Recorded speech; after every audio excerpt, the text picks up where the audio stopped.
자, 여러분 오늘은 마태복음 17장이거든요. 마태복음 17장. 야, 대단한 말씀입니다. 우리 마태복음 17장으로 하나님께 영광을 돌리겠습니다. 자, 17장 1절에서 9절까지 말씀입니다. 마태복음 17장이에요. 17장 1절에서 9절까지.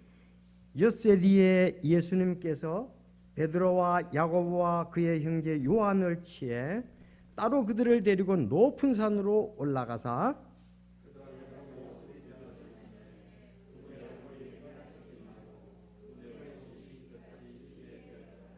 보라, 모세와 엘리야가 그분과 이야기하는 것이 그들에게 보이거늘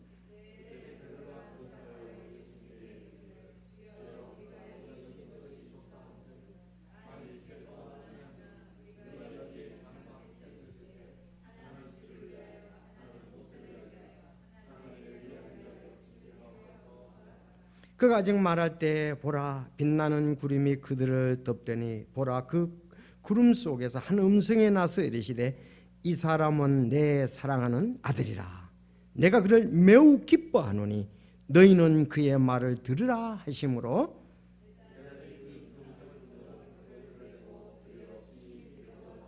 예수님께서 나와 그들에게 손을 대시며 이르시되 일어나라, 두려워하지 말라 하시매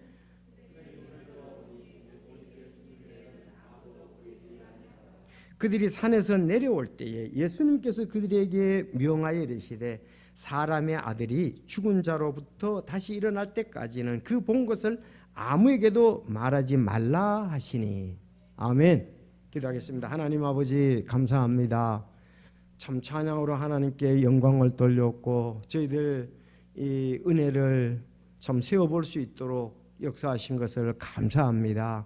준비한 사랑하는 성도들 계속 감동해 주시고 은혜를 끼치게 하시며 아버지, 저희들 참 주님 찬양하고 또 이런 부분을 통해서 함께 높이는 놀라운 역사 계속 이어지게 하옵소서. 오늘 마태복음 17장 말씀을 주신 것을 감사합니다. 아버지, 저희들도 언젠가는 주님과 영광 중에 계속 있게 될 것을 인해서 감사합니다. 먼저 세 사람이 맛보았는데 오늘 이것을 보면서 우리도 주님의 영광을 사모케 하옵소서. 진리의 말씀으로 저희들 굳게 설 수 있도록 도와주옵소서. 예수님의 이름으로 기도드리옵나이다. 아멘. 자, 마태복음 지금 17장 1절에서 9절입니다. 마태복음 17장 1절에서 9절인데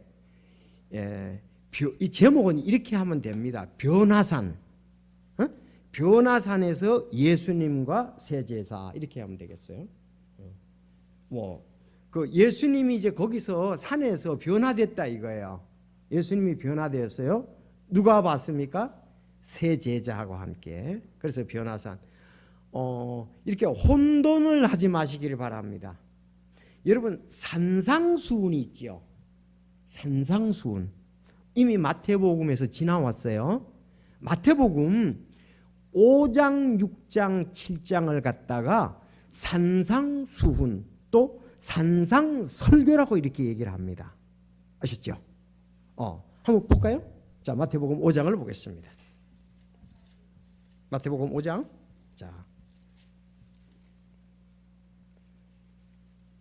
두 개를 혼돈하는 경우가 있습니다. 자, 마태복음 5장 1절에 그분께서 5장 1절 그분께서 무리를 보시고 산에서 올라가 앉으시니 그분의 제자들이 그분께 나오매 그분께서 입을 열어 그들을 가르쳐 이르시되 영이 가난한 자들은 복이 있나니 하늘의 왕국이 그들의 것이기 때문이요 애통하는 자는 복이 있나니 그들이 위로를 받을 것이기 때문이요 온유한 자는 복이 있나니. 이렇게 해서 지금 이 산상설교에서 팔복에 대해서 얘기를 하시죠. 이게 산상설교입니다. 그러니까 산 위에서 산 위에 올라가서 설교를 하신 거죠. 무리들은 그 앞에 있고요. 이게 산상설교다, 산상수훈이다, 이렇게 얘기를 합니다. 자, 이거는 산에서 앉으셔서 이제 설교를 하시는 거고, 그래서 아주 복된 것을 말씀하시죠. 팔복에 대해서도 말씀하시고 제자의 앞으로의 그 복들, 자격들 이런 거 쭉 얘기를 하시는 거예요. 복 있는 사람이 누구냐 이런 거.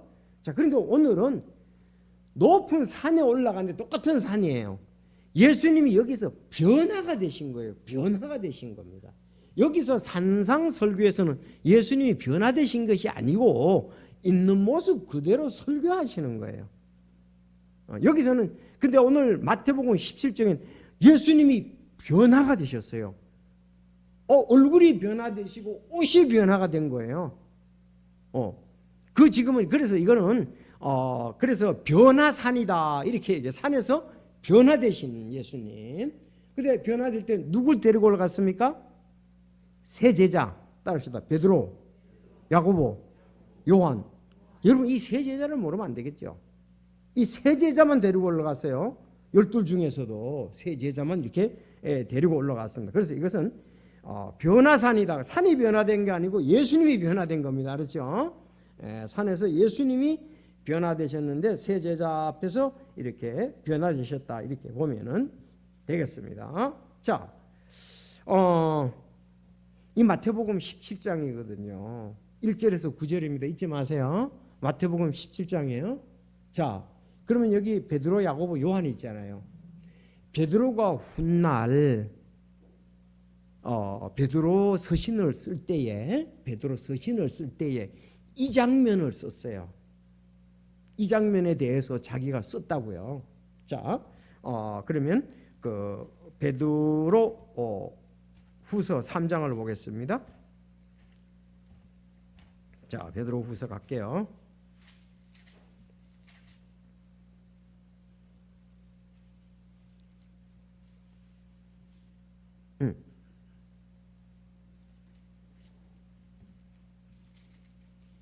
베드로 후서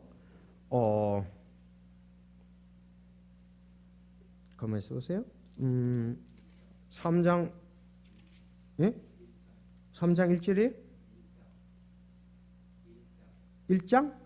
베드로 후서 1장 몇 절이요? 16절.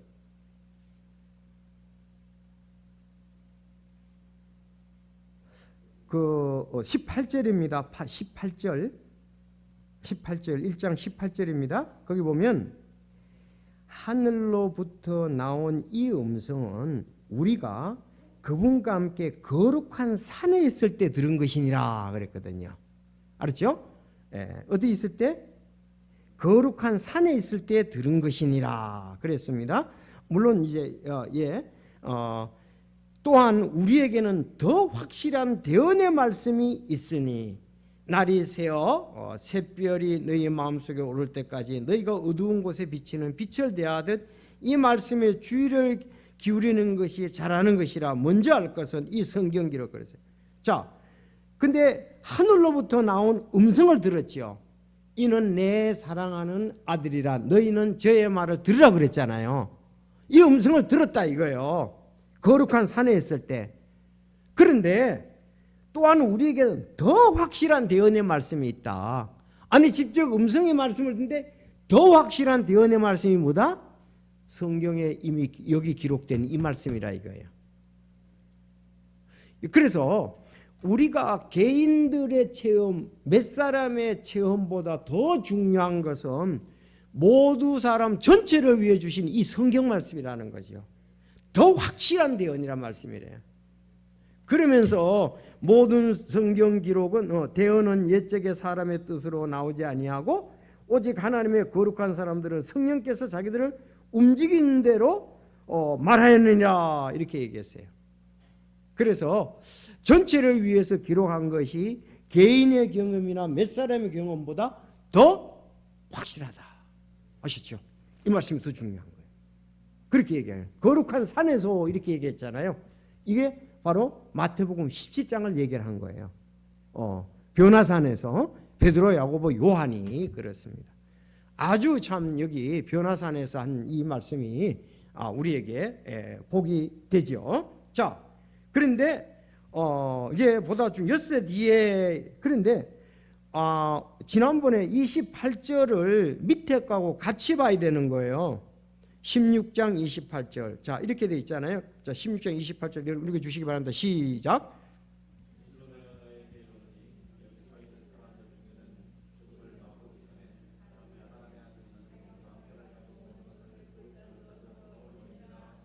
자, 죽음을 맛보기 전에 사람의 아들이 자기 왕권을 가지고 오는 것도 볼 자들이 들어 있느니라 그랬단 말이에요. 사실은 그 뒤에 있는 말씀하고 관계가 돼요. 바로 왕이 변화됐다. 또 베드로, 야고보, 요한 이 사람들을 여기에 비록 그 기간적으로 볼 때 엿새 뒤에지만은 사실 이들에게 보여준다는 약속이라고 이렇게 볼 수도 있습니다. 자, 그래서 연결돼서 우리가 읽어봐야 된다. 물론 이 말씀들은 제자들 매치 주님 때 재림 때까지 꼭 살아남다 그 말은 아니라는 사실입니다. 자, 우리 베드로후서 1장 아까 16절도 보고 쭉 봤습니다. 자, 그러면 우리가 베드로, 야고보, 요한 이 사람들에게 보여줬죠. 자, 그러면 이 사람들에 대해서 우리가 조금 생각을 해봐야 됩니다. 여러분 베드로를 아시죠? 왜 세 사람만 데리고 갔냐 이거예요. 베드로, 야고보, 요한. 자, 그 나름대로 성경 전체로 보면은 아주 하나님의 놀라운 또 뜻이 있겠죠. 자, 베드로는 어떤 사람입니까? 수제자라고 그러죠. 수제자. 예수님이 제자들과 함께 할 때 대부분 베드로가 등장합니다. 우리가 16장에도 봤잖아요. 신앙 고백에서도 사람들이 나를 누구라 하느냐, 너희는 나를 누구라 하느냐 할 때 베드로가 주는 그리스도시요 살아계신 하나님의 아들이시니다 하고 얘기를 했잖아요. 그래서 내가 내게 이렇게 하면서 베드로의 그 말에 따라서 제자들에게 고난을 주는 것을 또 우리가 볼 수가 있습니다.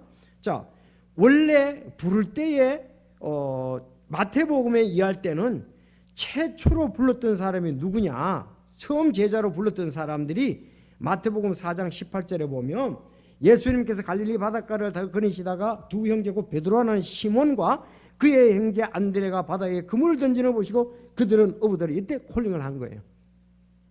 베드로와 시몬을 제일 먼저 불렀어요. 그리고 또 그 다음에 야고보와 요한을 불렀습니다. 자, 그래서 이 세 사람들을 먼저 이렇게, 근데 지금 안드레만 빠지고 세 사람은 나온 거예요 지금. 자, 이렇게 불렀습니다. 그래서 베드로의 집에 들어가가지고 그 아내의 어머니 장모님 열병도 이렇게 알아누운 것을 고쳐주시고 10장에 보면 12제자의 이름이 나올 때 베드로가 항상 먼저 나왔어요. 베드로라는 시몬과 그의 형제 안드레, 세베대의 아들 야고보와 요한 이렇게 나왔습니다. 그런가 하면 마태복음 14장에 보면은 베드로가 그랬죠. 만일 주시거든 나를 무리로 오라고 명하소서 그랬단 말이에요. 그렇게 베드로가 아주 적극적으로 나가는 거예요. 전부 다. 그리고 또 비유를 얘기하실 때 베드로가 그 비유 말씀 좀 해주십시오 이렇게 또 얘기를 했어요. 그런가 하면은 이제 고백에 대해서 나오고 너는 베드로라 이 반석 위에 내가 내 교회를 세운 지옥의 문들이 이기지 못한다 그랬고 그때 베드로가 또 이제 예수님이 곧 십자가에 못 박혔고 죽는다 그랬더니 그런 일이 있을 수가 없습니다 하고 또 예수님을 붙잡고 하면서 책망도 받았죠. 사단아 물러가라는 이런 책망도 받았습니다. 자, 그런가 하면은 그래서 12제자 가운데 뭐 이 세 사람도 오늘 이제 본문에도 볼 수가 있습니다. 그리고요 편견 여튼 이 세 사람이 이렇게 했는데 마가복음 4장 37절에 보면 자 마가복음 5장 37절 한번 보겠습니다.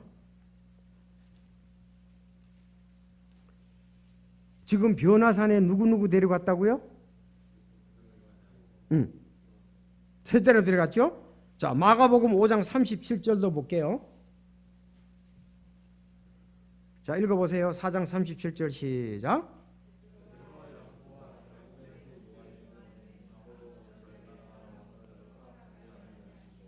이때도 세 사람만 데리고 왔어요. 누가? 베드로, 야고보, 요한. 오늘 변화산에서 데려간 사람들 요 세 사람만 데려가고 아무도 따라오지 말라 오르막 허락을 안 했어요.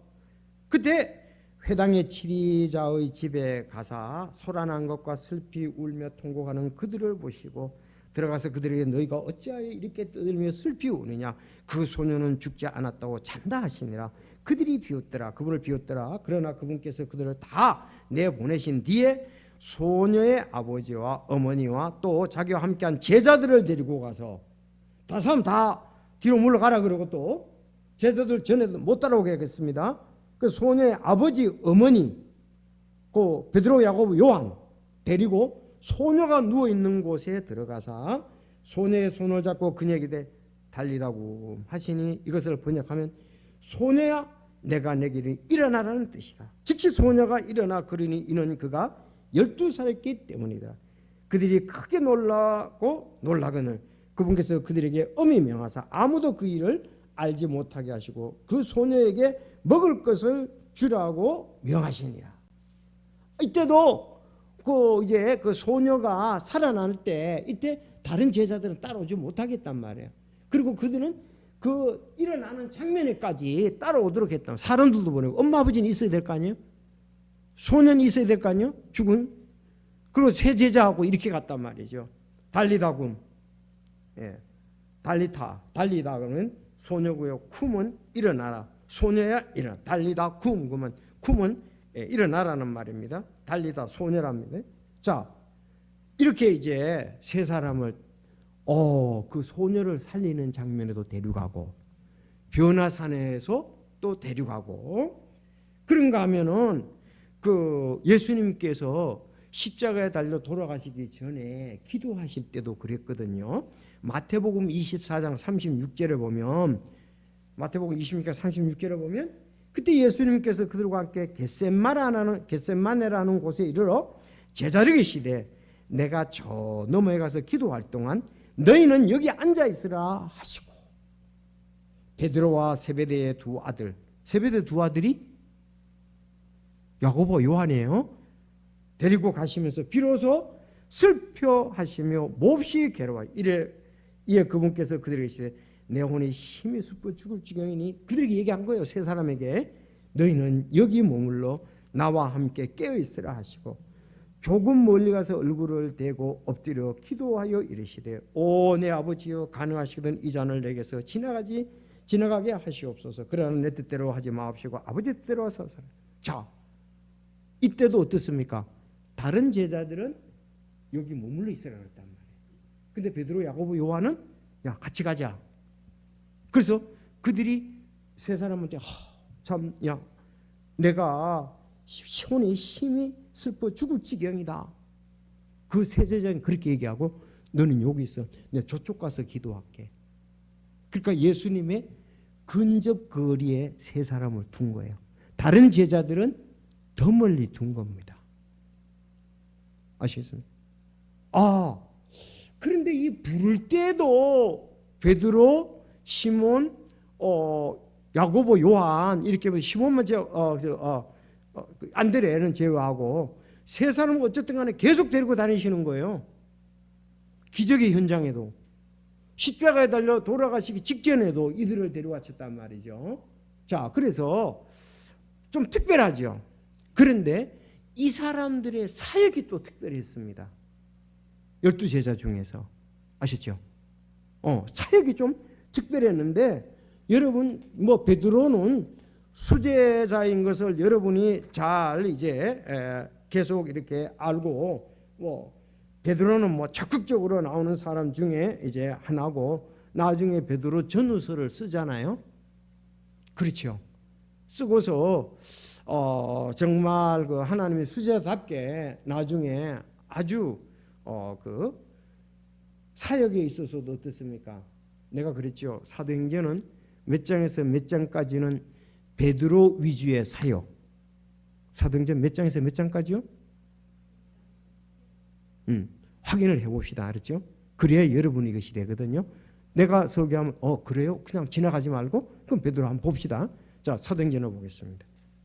이 사역에서 이제는 그들이 나타나기 시작하는 거예요. 이렇게 예수님이 더 가까이서 영광도 보여주고 또 기적도 보여주고 사도행전을 보세요. 진짜로. 자, 사도행전을 보겠습니다. 자, 사도행전의 1장에 쭉 보면은 1장에 지금 베드로의 사역에 대해서 쭉 얘기를 하거든요. 자, 13장에도 보면 베드로와 야고보와 요한과 그러면서 다락방에 모인 사람들 중에서도 또 이 누가라는 사람도 세 사람을 먼저 앞에 썼어요. 그렇죠? 자, 15절. 함께한 사람의 이름의 수가 약 120명이더라. 그래서 그 무렵에 베드로가 제자들 가운데 일어나 이르되 사람들아 형제들아 예수님을 잡아간 자들의 길잡이가 된 유다에 대하여 성령께서 다윗의 입을 통해 미리 말씀하신 이 성경 기록이 반드시 성취될 필요가 있나니 하고 그 가룟 유다 대신에 제자 한 명을 더 선출할 것을 제안하는 것이 누구예요? 베드로라고요. 1장에서. 그럼 2장에 가면은 베드로가 성령 충만으로 이제 설교를 하게 되지요. 14절에 가면 그러나 베드로가 11 사도와 함께 서서 소리를 높여 그들에게 이르시되 유대 사람들아 예루살렘에서 거기 모는 사람들아 이것을 너희에게 알려주고 쭉 했단 말이야. 그래서 베드로가 딱 설교를 하잖아요. 그렇죠? 베드로가 설교할 때 몇 명이 구원받아요? 3,000명이 구원받는 역사가 베드로의 설교로 나온단 말이에요. 자, 그런가 하면 계속 이제 베드로가 핵심이 됩니다. 언제까지? 그래서 음간한 베드로 요한 또 얘기를 합니다. 또 베드로가 체포되었죠. 4장에 보면 베드로와 요한이 체포되어 공 앞에 섬 그랬죠. 베드로와 누가가 요한이.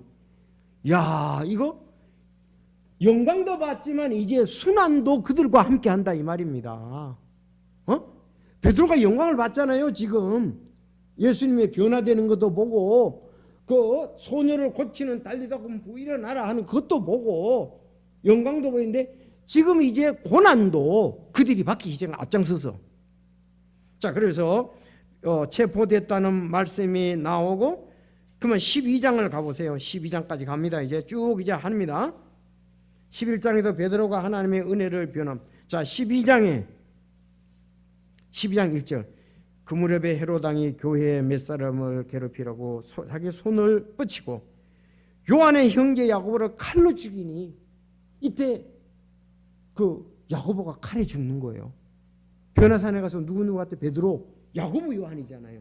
야고보가 이때 죽는 거예요. 자, 이렇게 죽고 난 다음에 그 5절 위에 보세요. 베드로가 기적에 의해 감옥을 탈출함. 이 감옥에 갇혔단 말이에요. 감옥에서 탈출한다고요. 탈출하고 난 다음에 이제 여기서부터 여기까지가 베드로의 사역에 관한 거예요. 13장에 보면 여러분 그 유명하잖아요. 안디옥 교회에 교사들과 대언자가 있으니 오명이 나오면서 이때부터 이제 누가 나와요? 본격적으로 바울의 사역이 나온다고요. 물론 앞에도 바울의 사역이 조금 나와요. 근데 누구 위주다? 베드로 위주다. 이제는 사도 바울 위주다. 몇 장까지? 마태복음도 28장이고요. 사도행전도 28장이에요. 잊지 마세요. 자, 28장까지 이제는 사도 바울의 사역이 쭉 나온다고요. 그러니까 이 베드로가 수제자로서 그냥 예수님하고 좀 부딪히는 면도 있고 했지만은 영광도 보이고 다 보면서 하나님의 사역에서 이렇게 쓰이기 위해서 하나님이 이렇게 베드로에게 영광을 보여주셨구나 이런 것을 알 수 있잖아요. 두 번째가 이제 야고보잖아요. 야고보는 진짜 영광된 일을 위해서 그래서 이 야고보가 야고보서의 저자라 그런 사람이 있고 예수님의 동생이 저자라는 사람도 있어요. 이 야고보서가. 근데 이 야고보는 우리의 아들이라는 별명을 받았는데 그도 상당하게 적극적으로 했는데 그의 속에는 많이 나오지는 않아요. 근데 제일 먼저 제자들 중에 제일 먼저 순교한 사람이 이 사람이에요. 제일 먼저. 그 순교를 당하니까 사역을 더 할 수가 없잖아요. 그러니까 하나님께서 너는 됐다. 첫 번째 순교자로서. 왜냐하면 그가 순교를 당함으로 나머지 사람들이 어떻습니까? 야, 야고보라는 사람이 예수님을 위해서 순교를 당했다. 그럼 다른 사람도 담대함을 얻겠죠. 영광을 보여주시고 그는 순교를 통해서 일찍 데려가셔서 나머지 사람들이 고난에 동참하도록 한 거예요. 그 야고보도 대단한 것 아니겠어요? 그래서 야고보는 이제 사도행전 언제 12장에서 이런 일을 당했단 말이에요. 12장. 그래서 제자들 중에서는 최초의 순교자가, 그러면 베드로가 순교를 당했다면 나머지 사람도 야고보를 생각을 한다면 순교당할 수가 있겠죠. 만약에 오늘날 우리가 순교를 당한다 그러면 우리도 야고보가 우리의 모범이 되면 되고요. 특히 우리는 예수님이 계시잖아요. 부활하신 예수님. 부활의 기쁨 때문에 고난과 모욕을 당하는 것을 갖다가 참으신 예수님을 생각하면 되잖아요. 근데 그 앞에 야고보였다 하는 거죠. 야고보도 굉장한 사람이잖아요. 영광을 보여주면서. 아니, 어떤 사람이 어려움을 당하는데 주님 영광을 산다고 하면 나머지 사람도 담대함을 얻잖아요. 여러분 그렇지 않습니까? 근데 야고보가 그러니까 영광도 보여주고 빨리 데려가신 거예요. 가장 앞으로 다른 사람들이 그런 것을 당할 때에 야고보를 보면서 인내할 수 있도록. 제자들 중에입니다. 여러분 침례 요한은 먼저 떠났어요. 그건 침례 요한은 먼저 떠났습니다. 알죠? 그 다음에 제자들 중에는 야고보가 첫 번째 순교자다. 아시죠? 자, 그러면 이제 요한, 여러분들 성경을 가만히 보면요, 이 세 사람 중에서도 사실은 보면 사람들이 베드로가 으뜸이라고 하는데 아니에요. 요한이 으뜸이에요. 세 사람 중에서도 한번 볼까요? 아주 우리가 그렇게 이제 볼 수도 있다는 거죠. 자, 요한복음 이제 13장을 보겠습니다. 요한복음 13장.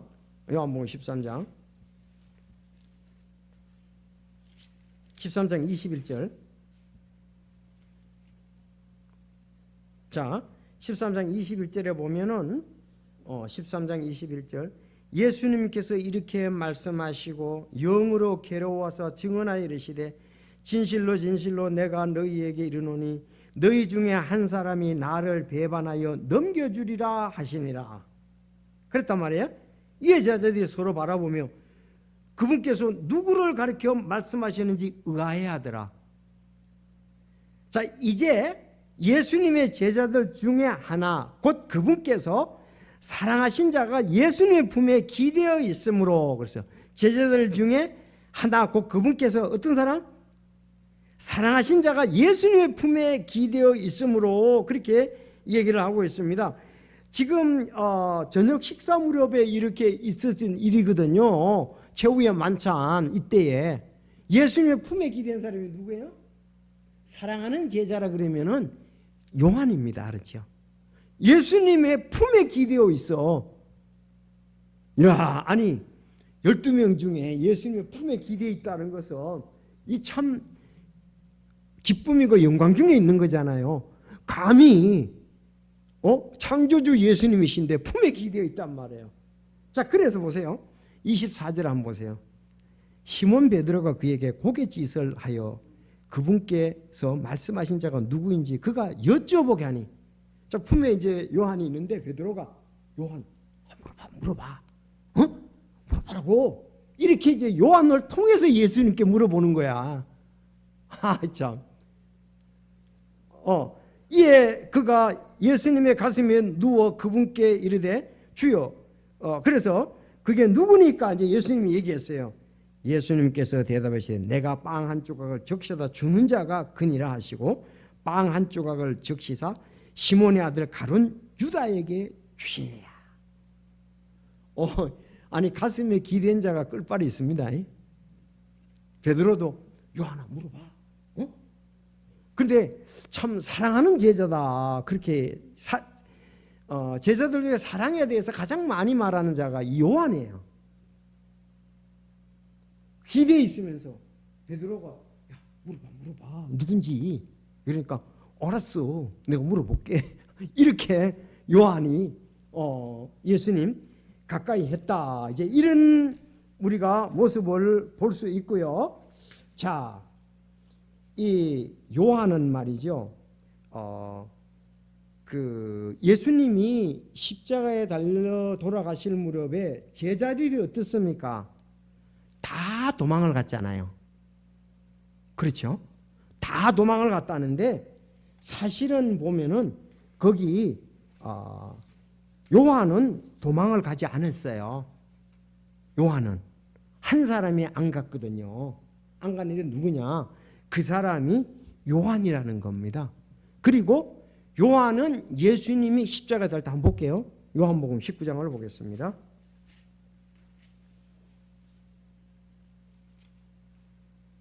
자, 19장 25절. 이제 예수님의 십자가 곁에는 그분의 어머니와 그분의 이모요 글로바의 아내는 마리아와 막달라 마리아가 서 있더라. 사실 이모요 이렇게 돼 있잖아요. 여기에 자기 엄마도 여기 온 거예요. 그 야고보 요한의 어머니도 요 온 거예요.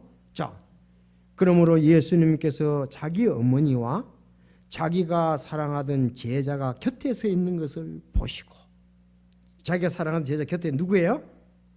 요한이잖아요. 요한.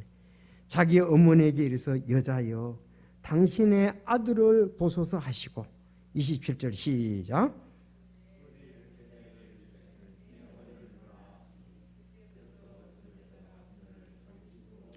다른 제자들은 다 도망갔거든요. 그 뒤에 그 제자에게 이르시되, 누가 사랑하던 제자 이르시되 내 어머니를 보라. 요한에게 그렇게 한 거예요. 그때부터 그 제자가 그녀를 자기 집으로 모시니라. 마리아를 갖다가 자기 집에 모셨어요. 아시죠? 그러니까 최후까지 어떻습니까? 주님과 함께 있었던 것은 사도 요한이었다. 그리고 사랑하는 제자라고 계속 나옵니다. 그러니까 우리가 볼 때는 수자 베드로도 그렇지만 이 요한이, 그리고 요한에게는 어떻습니까? 장래에 일어날 일들을, 미래에 일어날 일들을 요한계시록을 보여주셨잖아요. 그렇죠? 그러니까 베드로는 베드로의 사역이 있었고, 야고보는 야고보의 사역이 있었고, 사도 요한은 요한의 사역이 있었습니다. 요한은 제일 오래 산 제자잖아요. 자기 형님은 먼저 떠나시고 제일 빨리 떠나시고 또 그 대신에 사도 요한에겐 제일 오래 살아서 밤모섬에서 그가 택계까지 그 사역을 보고, 그는 하늘 문이 열고 영광을 다 봤지요. 계시록에 보니까요. 그 예수님을 사랑하고, 그래서 우리가 볼 때 그래도 누구예요? 셋 중에서도 그런 걸 볼 때 요한이에요. 그렇잖아요. 그러나 우리가 이제 보다 보니까 그렇게 보지만은 다 자기의 달란트가 있고 자기의 사명이 있다. 아멘입니까? 그러니까 여러분 특별히 세 제자에게는 그만큼 영광을 보여주고 자기의 사역을 보여줬다면 그만큼 책임도 있다. 맞습니까? 이 감사지. 그러니까 여러분이 주님께로 왔는데 내의 은사 선물이 뭐냐? 그러면은 그만큼의 우리가 또 헌신할 책임도 있다는 겁니다. 물론 모든 사람이 다 쓰일 수 있어요. 다 쓰였었죠. 안드레도 쓰였잖아요. 베드로를 데리고 왔고, 그런 것이 있지만은 특별히 자기만이 갖는, 아까 우리가 지난주에 말씀했잖아요. 제자들이 자기만이 갖는 십자가가 있다 이거예요. 자기만이 갖는 선물 은사가 있다 이거예요. 그거를 잘 활용해서 주님께 영광을 돌렸는데 야고보도 그렇게 했고, 결국은 야고보도 감당할 만하니까 그렇게 일찍 순교를 당하게 했잖아요. 만약에 겁쟁이가 그렇게 한다면 우리 아들은 난 안 따라가 이렇게 한다면 그걸 갖다가 이렇게 하도록 하겠습니까? 다니엘은 다니엘의 믿음이 있기 때문에 사자굴에서 들어간 그렇죠. 사자굴에 들어간 거죠. 새 친구는 믿음이 있으니까 용광로 속에 풀면 들어간 거예요. 그래서 우리가 내가 영광을 보고 내가 믿음이 있을 때 하나님께서 또 큰 사역을 위해서 그 사역을 위해서 여러분을 쓰신다는 거, 우리를 쓰신다는 말입니다. 요한은 요한에. 그래서 마태복음 17장에 오늘 영광 중에 올라가는데 이제 예수님이 여기서 변화가 되는 거예요. 자, 그것만 보고 오늘 마치겠습니다. 왜 이렇게 시간이 빨리 가는지 몰라. 자, 그때는 2절 어떻게 했어요? 그것만 볼게요. 10장 2절. 그들 앞에서 모습이 변하시되 그분의 얼굴이 해같이 빛나고 그분의 옷이 빛과 같이 희게 되었더라. 그랬어요. 얼굴이 해같이 빛나고 그분의 옷이 빛같이 희게 되었더라. 뭐 생각나는 게 없습니까?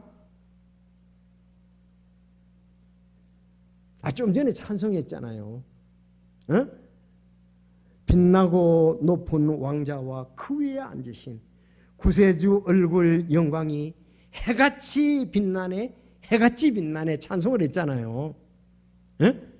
바로 이야, 그 변화산에서 베드로 야고보가 해같이 빛나는 예수님의 얼굴 모습을 보았고 그분의 옷이 빛같이 희게 되었더라. 그런데요, 요한이 이거 봤죠? 근데 요한복음 1장을 보겠습니다. 1장 16절.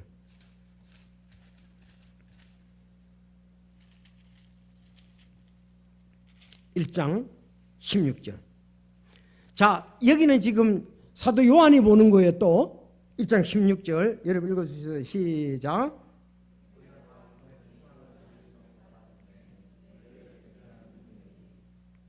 자, 계속요.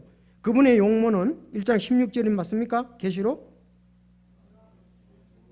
네, 요한계시록 1장 16절인데요. 그랬어요? 참. 그분의 오른손에는 7별이 있으며 그분의 입에서는 양날 달린 날카로운 검이 나오고 그분의 용모는 해가 세차게 빛나는 것 같더라 그랬어요. 해가 세차게, 그래서 빛나는 것 같더라 그랬잖아요. 얼굴이 해같이 빛나고 그랬잖아요. 그러니까 요한이 변화산에서 봤던 예수님 아니냐 이거. 계시 받을 때에 해같이 빛나네, 해같이 빛나네 이렇단 말이죠. 여러분, 우리도 해같이 빛난 예수님을 뵙게 될 거예요. 알았죠? 요한이 얼마나 감동이 됐겠습니까? 변화산에서 예수님 그 모습 봤는데 계시록을 밤모섬에서 환상을 보여주는데 해같이 빛났던 그 예수님이 자기에게 또 보여주시는 거예요. 지금 예수님은 승천하셨잖아요. 이때는 요한계시록 할 때. 이때는 아직도 승천 안 할 때잖아요. 함께 다니면서 변화산에서 변화되고 또 내려오셨잖아요. 그러니 이게 감동과 감격이 얼마나 충만했겠어요. 그래서 우리도 여러분 빌립보서 1장 21절에 보면 그분께서 모든 것을 자기에게 복종시킬 때 사용하는 능력을 발휘하사 우리의 이 천한 몸을 변화시켜 자신의 영광스러운 몸과 같게 하리라. 자신의 영광스러운 몸과 같게 하리라고, 같게 한다고 그랬어요. 같게 한다고 그랬어요. 우리도 달라지는 거예요. 내 모습 지금 우리 천한 몸 이게 아니라고요. 우리 천한 몸이라고, 지금은 천한 몸이에요. 그런데 자신의 영광스러운 몸과 같게 한다 이렇게 말씀을 했습니다. 자, 우리가 이렇게 변화된 모습으로 주님을 찬양하고 주님과 함께 영원히 거하는 것을 우리가 생각할 수 있기를 바랍니다. 지금 이제 오늘도 저희 집사람이 이렇게 대화하고 이럴 때 연세 많으신 어르신들이 이렇게 교회를 못 오시잖아요. 진정인 모치님도 못 오시고 또 우리가 황복래 모치님도 못 오시고 지금 이제 유상철 형제 어머님도 못 오시고 80이 넘으셨잖아요. 또 건강이 자유롭지가 않으시다고요. 뭐 90, 80 이렇게 되시는데 여러분 우리의 이게 아직 우리 몸의 제한이에요. 아파서 못 오고 거리가 멀어서 못 오고 자녀가 못 가게 해서 못 오고 왜? 아직도 우리는 이 천한 몸을 가지고 있습니다. 코로나19에 걸리기 쉬운 몸 이런 몸을 가지고 있습니다. 그러나 변화된 몸은 코로나19하고 아무 관계가 없습니다. 영광스러운 몸이 근데 무슨 그게 관계가 있겠습니까? 그래서 우리가 아름답게 주님 생길 날도 그렇게 길지가 않아요. 건강한 몸으로 섬기고 그래서 수요일도 오십시오. 영광에 참여하고 주님의 영광 드러내고 영혼들이 오면 구원받을 수 있잖아요. 주일도 잘 이렇게 무장하시고 코로나19 멀리가 잘 무장하시고 오십시오. 혼들이 구원받아야 될 게 않겠어요? 주님을 찬양해야 되지 않겠어요? 내가 영광에 참여해야 될 거잖아요. 왜 어차피 이 땅에서도 주님 찬양하고 거기 가서도 주님 찬양하는 게 우리의 사명이니까요. 그 주님 오라 그러면 가야 되죠. 그래봤자 열심히 섬길 날은 이제 10몇 년밖에 없어요. 80 전까지. 그렇잖아요. 80 전까지 열심히 해서 80 넘으면 내 몸이 아닐 수도 있잖아요. 쉽지가 않잖냐 이거예요. 내가 제한을 많이 받고 대체로 좀 이제 80 넘으시면 건강이 그렇잖아요. 자, 그래서 우리가 이 천한 몸 이르러도 주님이 영광 드러내니까 하나님께서 기뻐하시고 변하는 몸에 있어서도 또 하나님 영광 드러내야 되겠다. 오늘 베드로, 야고보, 요한을 보면서 우리도 도전받고 세임 얻고 그들이 쓰였던 것처럼 우리도 쓰이자 하는 겁니다. 기도하겠습니다.